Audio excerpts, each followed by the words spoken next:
Bonjour tout le monde. Aujourd'hui je me suis décidée à me lancer sur YouTube en faisant ma première vidéo sur de la cartomancie. Je m'appelle Cindy et je suis astrologue et cartomancienne depuis pas mal d'années et ça fait longtemps que je voulais me lancer sur YouTube et là je me suis dit pourquoi pas. Du coup aujourd'hui pour commencer ma première vidéo je me lance directement les deux pieds dans le plat et je vais vous proposer une vidéo que je devais faire pour une consultante. J'ai une consultante qui m'a appelée pour que je lui fasse le bilan de son année à venir et je devais lui le filmer et pourquoi pas en fait le filmer et vous montrer comment je fais et ce que ça va donner, quelles sont ses énergies à elle. Je me dis que ça peut être pas mal intéressant et du coup voilà, je me lance enfin.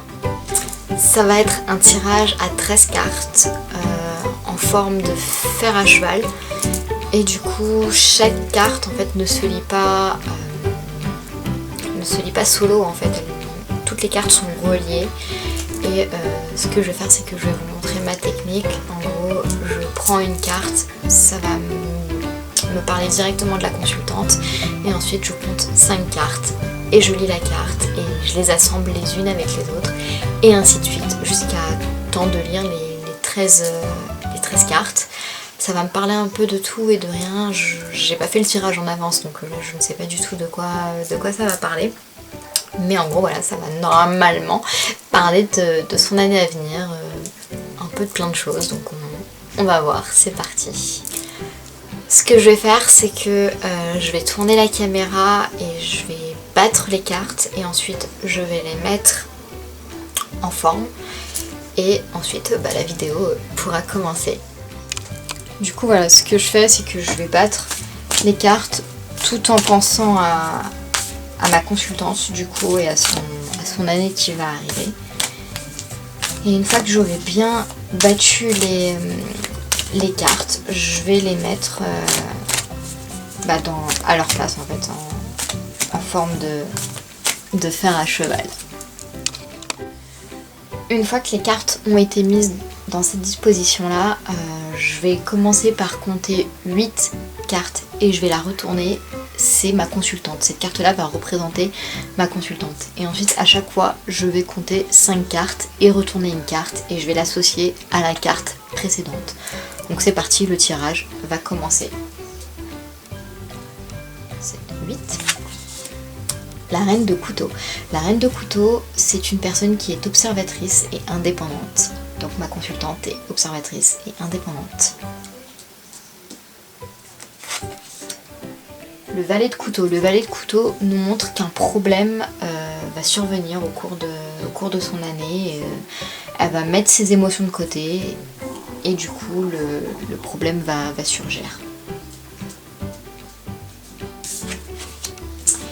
Eh bien oui, avec la carte de la justice que je viens de retourner, celle-ci nous montre que la consultante est à la recherche d'une réponse à son problème et elle va sûrement prendre une décision qui va lui changer sa vie complètement.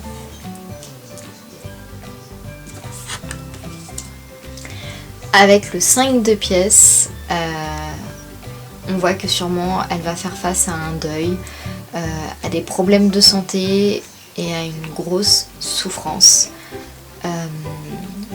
Sûrement la souffrance liée à son problème.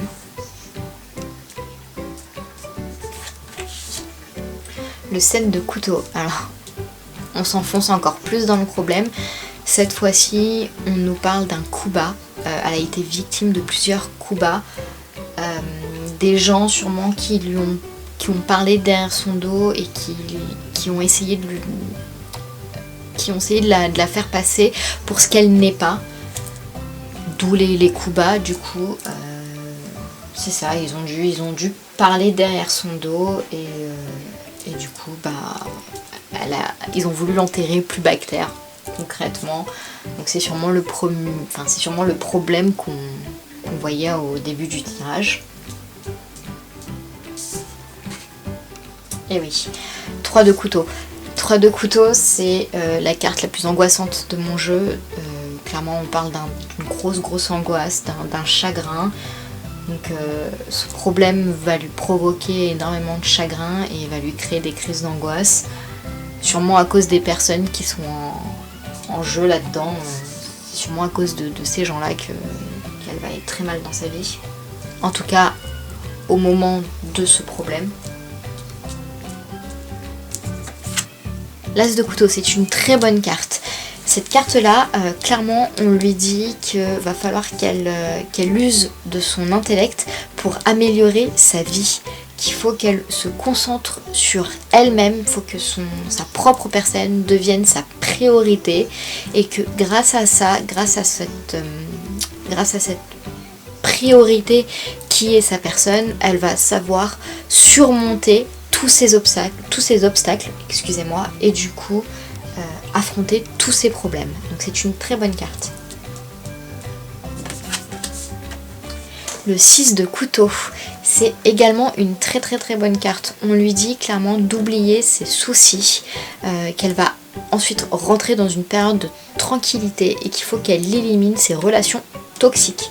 Donc on voit bien que c'est clairement les gens qui l'entourent qui sont ses problèmes, qui lui ont créé son premier problème et que du coup qui lui ont créé ces grosses crises d'angoisse.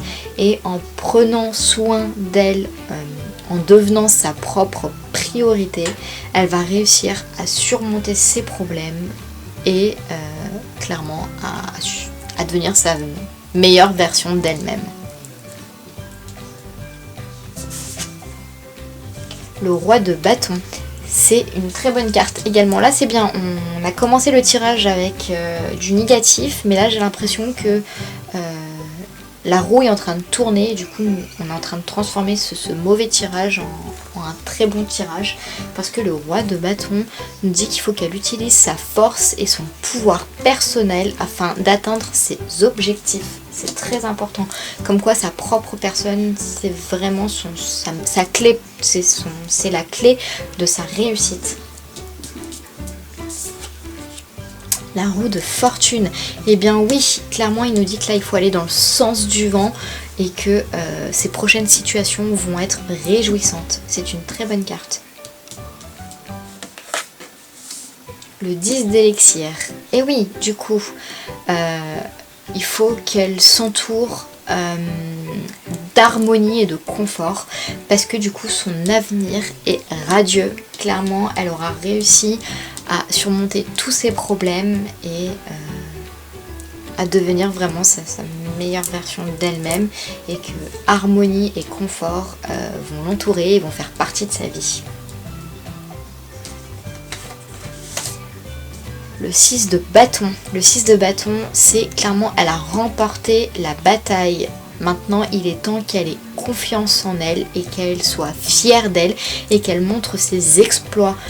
Parce que, en gros, ses exploits sont le résultat de son dur labeur, de son travail. Elle s'est acharnée pour réussir ce qu'elle a voulu entreprendre et clairement, elle a réussi à vaincre tous ses problèmes et tous ses vieux démons. Et du coup nous allons finir avec la dernière carte qui est l'étoile. On ne peut pas finir mieux qu'avec l'étoile. Clairement c'est paix et espoir. Les problèmes sont finis. Maintenant elle est en train de briller comme jamais et elle est même en train de guider les autres vers leur chemin de vie. Il faut vraiment qu'elle reste optimiste dans sa détermination. Et vraiment l'étoile c'est une bénédiction dans son tirage. Ça représente la joie de vivre et la confiance en elle, et maintenant elle est prête à entreprendre un nouveau voyage. C'est vraiment un très bon tirage en soi, malgré qu'on a commencé avec de la noirceur, avec des problèmes, des angoisses. Elle va réussir à surmonter toutes ces angoisses et elle va réussir du coup à créer son projet, à aider les autres dans leur chemin, à surmonter toutes ces angoisses, tous ces problèmes. Et clairement, la fin, elle est magique. Clairement, elle aura confiance en elle, elle aura de la joie de vivre et c'est nickel. Donc c'est vraiment un tirage que j'adore. Donc je pense qu'elle va être très contente de son tirage et j'espère que cette vidéo vous aura plu. C'est ma toute première, du coup je suis un peu stressée, ça peut se voir, ça peut se ressentir et j'en suis d'avance désolée. en espérant que les prochaines vidéos seront mieux, et je pense que oui, forcément je vais avoir plus confiance. En tout cas voilà, n'hésitez pas à me dire ce que vous avez pensé de cette vidéo, et je reste à votre disposition si vous avez besoin de réponses ou d'un tirage. Pas de soucis, vous aurez mon adresse mail et mes réseaux sociaux en barre d'infos. Du coup, vous pouvez me contacter, il n'y a aucun souci. Des bisous.